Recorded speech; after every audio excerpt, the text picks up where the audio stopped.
سلام كبرات سمعتي نايز مدب زتخاتلتي كاب እግዚአብሔር ربونان كاب يسوع كريستوس مدحانينان ጸጋን ሰላምን ምሕረትን አብላል ነፍስ ወከፍኩም ይውረድ ባር እግዚአብሔር ፈዋሳ አምላኽ በዝብል አርእስቲ እግዚአብሔር ብዙሕ መንገዲ ንህዝቡ ዝፍውስ አምላኽ ከም ዝኾነ ካብ ቃል እግዚአብሔር ክርኢናሞ እቶም ሕማም ዘሸግረኩም በብዙሕ መንገዲ እትናወፁ ጥዕና ዝረሓቐኩም ሰባት እዚ መልእኽቲ እዚ ተስፋን መፍትሕን ክኾነኩም ስለ ዝኽእል ጽኒልኩም ክትሰምዑ ነቶም ካልኦት ሓሚሞም ዘለዉ ድማ ቶም ዘይሓመምኩም ንምድጋፍ ምእንቲ ክትክእሉ ካብ ቃል እግዚአብሔር ብዛዕባ እግዚአብሔር ፈዋሲ ምዃኑ ክርኢና ባር ንጸሊ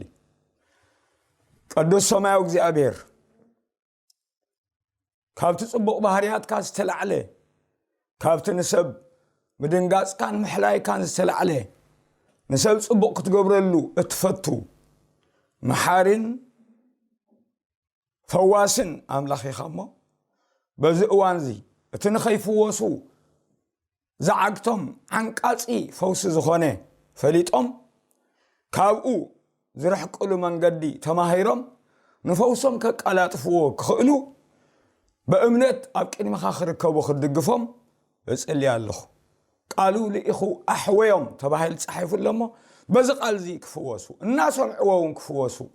ኣብቲ ዝሕመሙ ኣእዳዎም ከዓ ኸንብሩ እሞ እግዚአብሔር ኣምላኽ ንዓኻ ንኽብሪ ዝኸውን ኣብ ህይወቶም ፈውስን ግብሪ እግዚአብሔርን ክፍጸም በስም ኢየሱስ ክርስቶስ እጽልይ ኣለኹ ዘይ ምን ጽቡቕ ፈቃድካ ስለ ትገብሮ በውቢሉ ድማ ተመሊሱ ንዓኻ ንምስጋናን ክብርን ስለ ዝልወጥ የመስግነካ ኣለኹ ካብ ዘለዓለም ንዘለዓለም እትቅዱስ ስምካ ይባረኽ ብኢየሱስ ክርስቶስ ስም አሜን እግዚአብሔር ፈዋሲ አምላኽ እዩ ትፈልጡ ዲኹም ኣብ መጽሓፍ ቅዱስ እግዚአብሔር ፈዋሲ አምላኽ ከም ዝኾነ በትናይ ዕብራይስጥ ቋንቋ ያህዌ ራፋ ኢሉ ጸዊዕዎ ኣሎ ኣነ እግዚአብሔር አምላኽ ፈዋሲኻ ይብል ኣብ ገሊኡ ናይ ካልእ ቋንቋታት ትርጉም ኣነ እግዚአብሔር ሓኪምካ ይብል ኣነ እግዚአብሔር ሓኪምካ ይብል እግዚአብሔር ናይ ወዲ ሰብ ሓካሚ እዩ እዚ ዝብለኩም ዘለኹ ኣብ ዘጸአት 15 ነቶም ደቂ እስራኤል ካብ ግብፂ ምስ ወፁ ንመጀመርያ ጉዕዞኦም ክጅምሩ ከለዉ በኣርክሳ ሕጂ በቲ ደም ገንሸል ዝተሓረደ ብኡ ሞት ሰጊርኩም ሕማምኩም ከዓ ኩሉ ኣልዒለየ እሞ ድሕሪ እውን ምሳይ ክትጓዓዙ እንተደኣ ኮይንኩም ኣነ እግዚአብሔር ፈዋሲ እሞ ድምፀይን ትእዛዛተይን ቃላተይን ስምዑ ኢልዎም ዘጸአት ምዕራፍ ወዘጸአት 15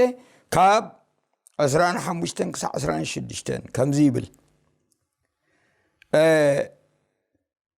ካብ 14 ህቶም ህዝቢ ከዓ ንሙሴ እንታይ ክንሰቲ ኢና እዚ ማይ እዚ ክስተ ዘይከኣል መሪር ኮይኑ ኢሎም ነታ ማይ ምስታይ ምስ ኣበየቶም ማይ ማራ ኢሎምዋ ስለዚ እቶም ህዝቢ ንሙሴ እንታይ ክንሰቲ ኢና ኢሎም ኣጉረምረምሉ ንሱ ከዓ ናብ እግዚአብሔር ተማህለለ እግዚአብሔር ድማ ሓንቲ ኦም ኣርኣዮ ናብቲ ማይ ደርበያ ተማይ ከዓ መቀረ ቀዳማይ ምፍዋስ ናይ ማይ ማለት እዩ ብድሕሪኸ ምፍዋስ ናይ ኣካላቶም ኣብኡ ሕግን ስርዓትን ገበረሎም ኣብኡ ከዓ ፈተኖም በለ ድማ ድምፂ እግዚአብሔር ኣምላኽካ ተጠንቂቃ እንተሰማዕካ እቲ ኣብ ዓይኑ ቁኑዕ ዝኾነ ከዓ እንተገበርካ ንትእዛዛቱ እውን ጽንዕን ተበልካ ኩሉ ሕጋጋቱ ድማ እንተሓልኻ ኣነ እግዚአብሔር ፈዋሲኻ እሞ እቲ ናብ ግብፃውያን ሰደድክዎ ሕማም ኣይሰደልካን እየ ኣነ እግዚአብሔር ፈዋሲኻ እየ እሞ እቲ ናብ ግብፃውያን ሰደድክዎ ሕማም ኣይሰደልካን እየ كبل كله نري እግዚአብሔር ፈዋሲ እግዚአብሔር ካብቲ ሓደ ጽቡቕ ባህሪያቱ ናይ ሰብ ደላይ ጽቡቕ ናይ ሰብ ደላይ መልአት ናይ ሰብ ደላይ ጥዕና እዩ እግዚአብሔር ይመስገን ግን ከይንፍወስ ዝኽልክሉና ኣለው ድዮም ኣለው እንተኾይኖም እንታይ ከይንፍወስ ዝኽልክሉ ወይ ዝኽልክል ወይ ኣምላኽ ከይፍውሰና ንዕኡ ዝኽልክሎ ኣሎ እንተደኣ ኮይኑ እዚ ስዕብ እዩ እግዚአብሔር ግን ንዓይን ንዓኻትኩምን ከይፍውስ ቅልጽሙ ኣይደኸመ ሓይሉ ኣይተወደአ ምሕረቱ ኣይሓፀረ ስለዚ ኣብ እግዚአብሔር ኣይተሳብቡ ቅልጽሙ ኣይደኸመን ሓይሉ ኣይተወደአን ምሕረቱ ኣይሓፀረን እዚ ክንፈልጥ ኣለና እንታይ ደኣ እሞ ከይንፍወስ ዝኽልክለና ቀዳማይ ዘይተነሳሕናሉ ሓጢአትን ዓመፅን እንተልዩ እግዚአብሔር ኣይፈውስን ቀደም ክንናዘዘሉን ናብ እግዚአብሔር ርእስና ልዒልና ምሕረት ክንሓተሉን ይጽበየና እዚ ኣብ ኢሳይያስ 59 ኣብ ኤርምያስ 5 ምዕራፍ እንደገና ኣብ ኢሳይያስ ቀዳማይ ምዕራፍ ኣብ ሆሴዕ 7 ምዕራፍ ኣብ መልእኽቲ ያዕቆብ ድማ 5 ምዕራፍ ከነንብቦ ዝከኣል እዩ ካልኣይ ከይንፍወስ ዝኽልክለና ዘይምእማን እዩ ንኣምላኽ ብኹሉ ኸኣልነቱ ብኹሉ ሓይሉ ብኹሉ ህልውንኡ ሕጂ ይገብር ከም ዝኾነ እንተዘይኣሚንና ከነስልጥ ኣይንኽእልና እምበኣር ካልኣይ ዘይምእማን እዩ ሳልሳይ ዘይምግዳስ እዩ ሕማም ምሳኻ እናነበረ ትድቅስ ከም ንኹሉ ሰብ ዝበፅሖ እዚ እውን እናበልካ ንኽትፍወስ ፃዕርን ምግዳስን እንተዘይብልካ ከይትፈወስካ ትተርፍ መበል ራብዓይ ፍርሃት እዩ እንተ ደኣ ትፈርህ ኮንካ ፍርሃት ፀረ እምነት እያ እሞ ኣይትፍወስን ኣይትሓውን ክደግመ ተቐዳማይ ዘይተነሳሕካሉ ሓጢአት ወይ ዓመፃ ክህሉ ከሎ ተኻልኣይ ዘይምእማን ንኣምላኽ ብኹሉ ኸኣልነቱ ብኹሉ ሓያልነቱ ብኹሉ ህልውንኡ ዘይምእማን ሳልሳይ ዘይምግዳስ ብሸለልትነት ምምልላስ ትራብዓይ ድማ ፍርሃት ንሱ ድማ ፀረ እምነት እዩ እዚ ኸይንፍወስ ዝኽልክለና እምበር እግዚአብሔር ኣምላኽና ብዘበለ ኣቢሉ ንዓይን ንዓኻትኩምን ክፍውሰና እዩ ዝደሊ ሓደ ምፍዋስ ምስ ትእዛዛቱ ምሕላውን ንትእዛዛቱ ምፍጻምን ምስኡ ተተሓሓዘ እዩ ስለዚ ትእዛዛቱን ሕጋጋቱን ድምፁን ክንሰምዕ ኮለና ይፍውሰና እቲ ካልኣይ ምስ ምሕረቱ ተተሓሓዘ እዩ ዝፍውሰና ሳልሳይ ምስ ባህርያቱ ተተሓሓዘ እዩ ዝፍውሰና እቲ ራብዓይ ድማ ምስ ኪዳኑ ተተሓሓዘ እዩ ንኽፍውሰና ዝቐርበና ምስ ትእዛዛቱን ሕጋጋቱን ምሕላው ምስ ምሕረቱ ምስ ባህርያቱ ምስ ኪዳኑ ተተሓሓዘ በዚ ምኽንያት እዚ ይፍውሰና እምበር ብዙሕ ዝዓይነቱ ኣፈዋውሳ ኣብ መጽሓፍ ቅዱስ እግዚአብሔር ንሰብ ክፍውስ ከሎ ንርኢ ብፍላይ ብዝያዳ ከዓ ኣብ ሓድሽ ኪዳን እግዚአብሔር ብኸመይ ከም ዝፈወሰ ሕፅር ኣቢለ ክዛረበ እምበር ናብ ተቐዳማይ ነጥቢ ክብለስ እግዚአብሔር ከይፈውሰና ዝኽልክሎ እዞም 4 ነጥቢ ምግላጾም ኣገዳሲ እሞ ምንባቦም ጽቡቕ እዩ ኣብ ኢሳይያስ 59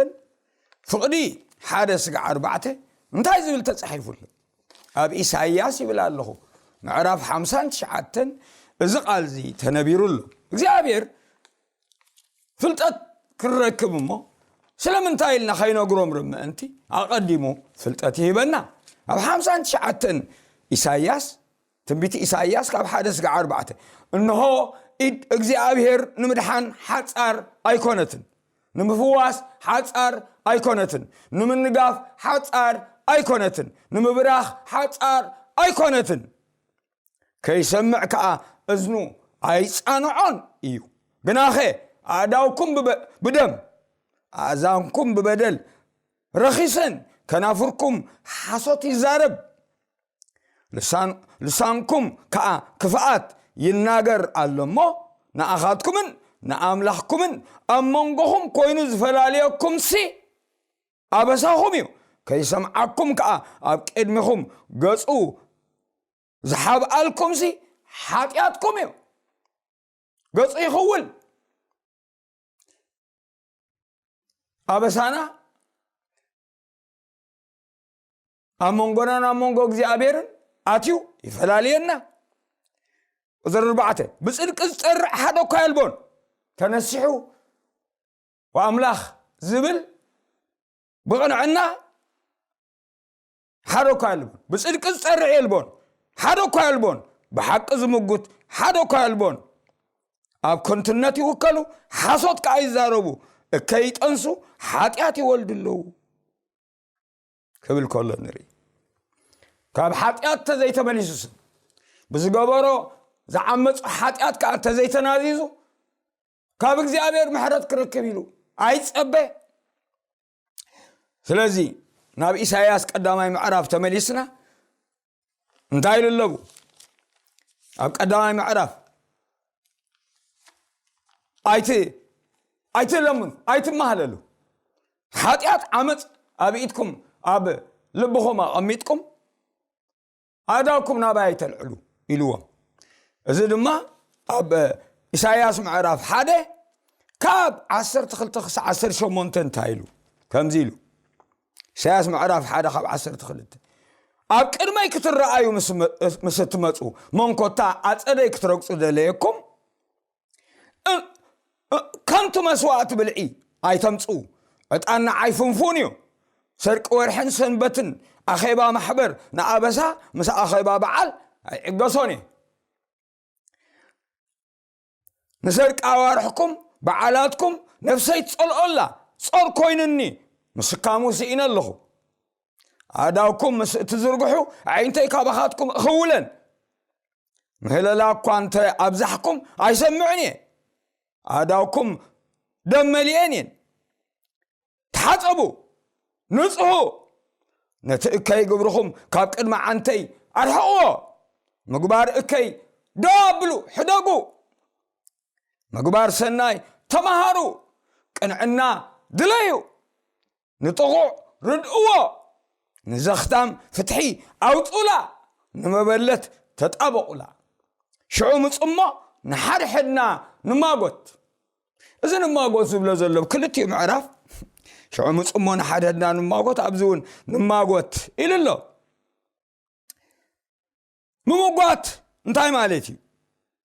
ብሓቂ ዝጸርዕ ሓደ እኳ የልቦን ብሓቂ ዝምጉት ሓደ እኳ የልቦን ኢሉ እግዚኣብሔር ኣብ ቃልካ ከምዚ ኢልካ ኣለኻ እሞ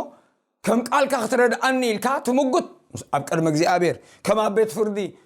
ዓንቀጻት ሒዝካ ከም እትምጉት እሞ ክትረትዕ ሕራይ ሽዑ ምጽሞ ንሓድና ንማጎት ይብል እግዚኣብሔር ሓጢኣትኩም ከም ጁኽ እኳ እንተቐሐ ከም በረድ ክጽዕዱ ከም ዝዋዕውዕ እኳ እንተቐሐ ከም ጻዕዳ ጸምሪ ክኸውን እዩ ሕራይ እንተበልኩምን እንተተኣዘዝኩምን ጥዑም ክትረኸቡ ኢኹም ኢሉ ስለዚ ከይፍውሰና ረድኤት ከይሂበና ዝኽልክሉ ሓደ ኣበሳናይ ዓመፃናይ ብንስሓ ንመለስ ኣብ ኤርምያስ 50 ምዕራፍ ጸጽብኡ ዘኽልኣኩም ሓጢኣትኩም ኢሉ ኤርምያስ 50 ምዕራፍ ካብ 20-15 ኣብ ሆሴዕ 7 ምዕራፍ ክምሕሮም ኢለ ቅርብ ምስ በልክዎም ሓሶት የዘውትሩ ኣብ ሓጢኣቶም ከዓ ረኸብክዎም እዩ ዝብል ምስ ሓጢኣትካ ተረኺቡካ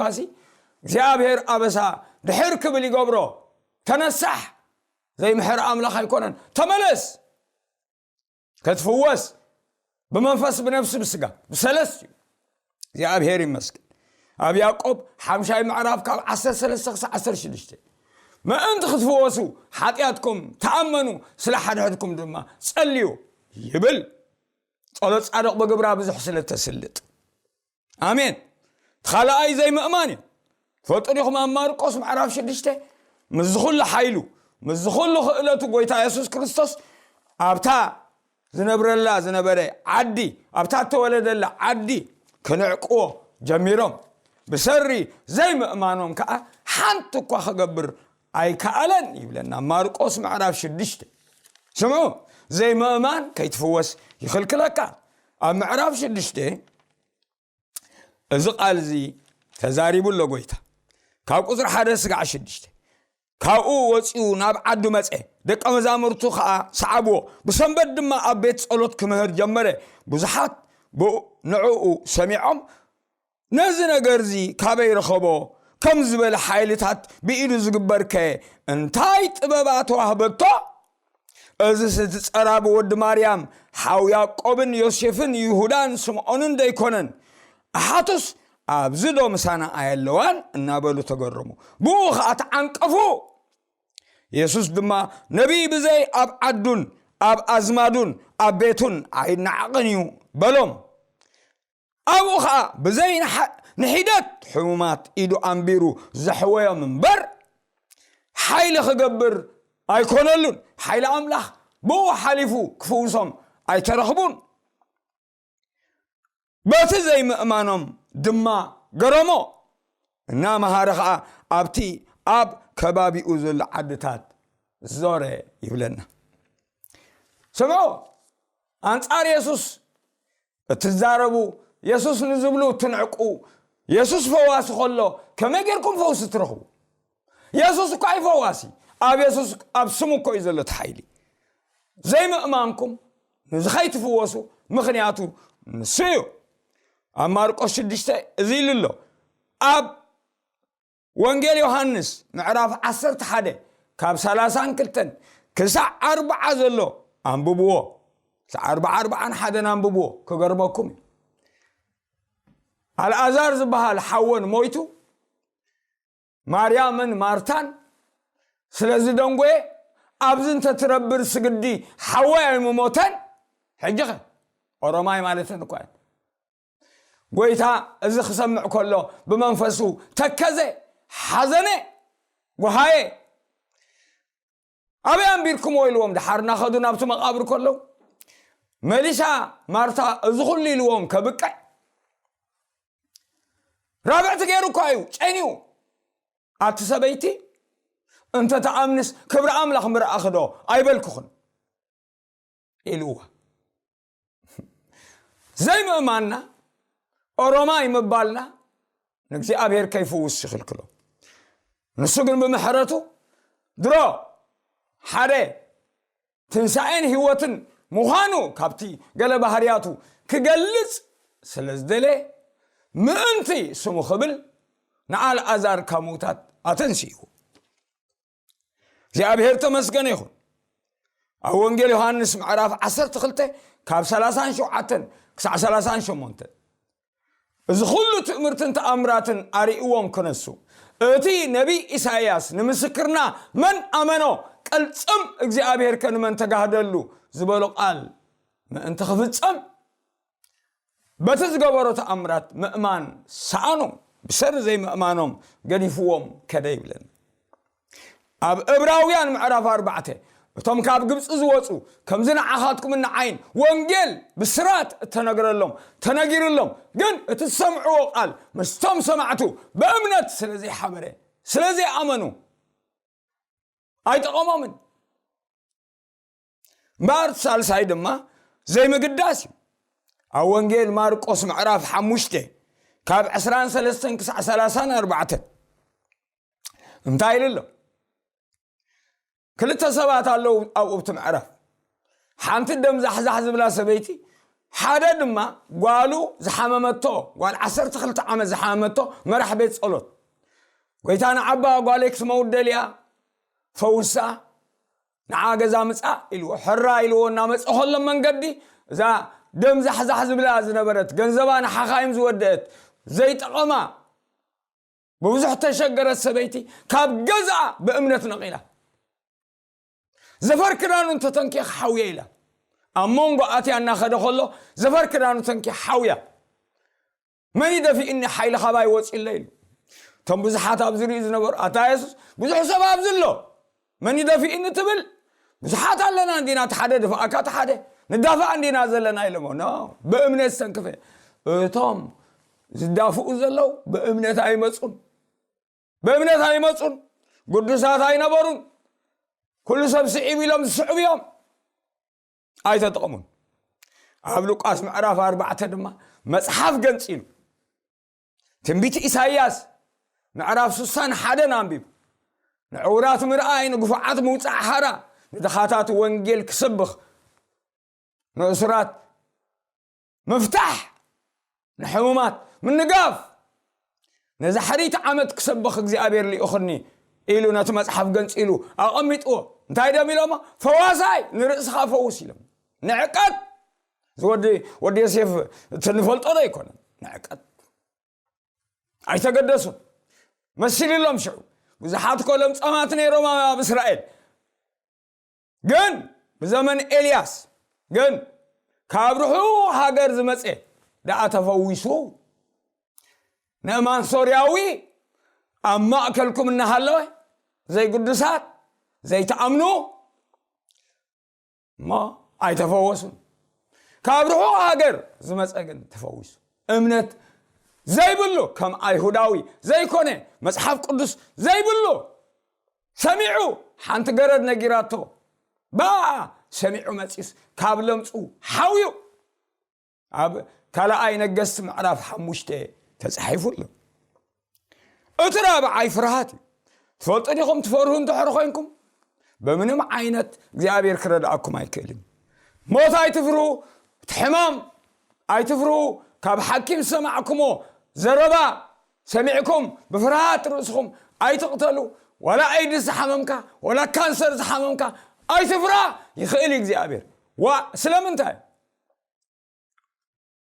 فرهات صره امنت ايو كم تزبلكم امارقس معراف حمشته تعسرت خلته عمز جبرت قالوا زحممته قيتانا عمصا زبله نامص اخلو سلتدناغوي بمخنيات تا دم زحزح زبلا زنبرت سبيتمو اتفوست كاب غزا مصيوم انت قالكا مويتا انديا ممهر ايتدكم ويلم سنبد قيتا قلطف يلو انتايلو تاورخ كزاربو خلوم سمعي امن دامبر اي تفرح يلو امن دامبر اي تفرح قداماي بيتروس سالساي معرف فقدي شديسن شوعتن كم تسارا معالتاتنا مولادة مس حلفه سنبدتمو ورماين بارد حريج زبلت اتن بحرقن تسفى بأملح غيرا استحدثت نسخات كندما إلونا تندك نسيو بحدث سنبد نجر انت زي فرحكن اوالدا يخن إلو سبيتي اي تفري سباي اي تفرح فرحاتم بار نخين فوس صرفوسي እግዚአብሔር ይመስገን ባር በሁሉ መዳይ በመእዛዝ ተዳና ተአዘዝና ይኸድና እግዚአብሔር ፈዋስ መሆኑ አብዘጻት 15 አብዘጻት 13 አብዘዳግም 7 ከም ፍቃዱን ዝማላለሱ እግዚአብሔር ይፈውሰው ካው ተረፈኸ እግዚአብሔር በመሕረቱ ይፈውስ አብ ኢሳይያስ 38 ካብ ሓደ ስጋ 22 ሕዝቅያስ ዝበሃል ንጉስ بسر جيجو حمام بالعلي قطيمو كتموت خا تلابو إلو إساياس نصدما قصنا مندق مليسو مرير بخيات بخيو أتاك زيابير كما يبفصم لب خمسة قلقلكو كما يسرنا يقبر يقبر خمسة نبركو نزخل رسع كاس بجخ بارد عنيلو محرات كابك زيابير مسحاتته إساياس كم من قد تملس إلو تملس قلت سميع الله إلو بار بملول بخاسلة تملسك محرات غير الكالله أبعد منها 15 عمت وسيخة كالله زي أبتم بيت إساياس 30 شمونتن كم عرف كم قصر حدا 10 كلتن تزحيفون زي أبهر حدا ملك كتيبو تفويسو موتو ناب هيوت بخياتو ناب مزمور لويتو زي أبيهر استمسكن يخو مسبحريات تتحازخه زي أبيهر يفوز أبي يعقوب معرف حده صبقوا هبتن ملؤوا هبتن كابل علي كابتو ممللات سلالو زي بلو زي قلبت زي لاوت مسحاي زي لاوت مسلالو زي لاوت هياو سناي بروح حيواي أملخيو زورد يبل قال أملخ زي أبير سناي سلازخونه كابت سناي نتتل عليه يفوسنا أو أنجيل يوحنس معرف حده كاب 10 شمونت انتهي دي زبل حق بموسى توهيبي مو صقان حق انغنا بيسوس كريستوس مسئ نام لخ رأي ولا حريلن اتي اب حقفي ودو اب حقفي ابو زلو حده ودو غنا اغادو كنا عايز رأي نبو رايل املخ من يمثل يسوس كريستوس امدر خميته مالاليسو نحومات فويسو نطميات عنقيلو باغاننت نستاسرو فويسو نخل صبق غير نخل صبق غوريلهم اب مارقس معرف شوعت تزاريبهم اليوم غبار صبق كاب بحرياتو تلعله እግዚአብሔር ተመስገን ይሁን ታረደ ማመስኪዳኑ ተላለ ካብ ኪዳኑ ተላለ ሰናይ ከይገብረሎም ከይዝሓጽ ናይዘለ ዓለም ኪዳን ካትወሎም ይብል ኣብ ኤርምያስ 32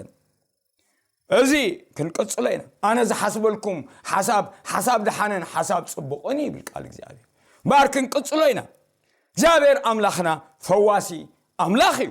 كابتن خيت فوس زخلكلكم بس تمهاركم تداليهم قنيو اب تخلاي كفلي ابو دغنا خنقصيلنا حجغنا نصلي ويتا بزا سعزي ابي يسوع كريستوس سم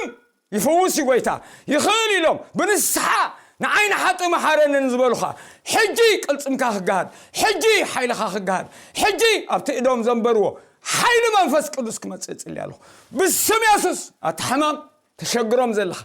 أبدأ أوستي أبسقى أبعتمي أبرئسي أبدأ بيسم تنقل بيسم تمنقص بيسم تسبر بشم يسوع كريستوس آمين تسعوا زي تقبروا وقبروا آمين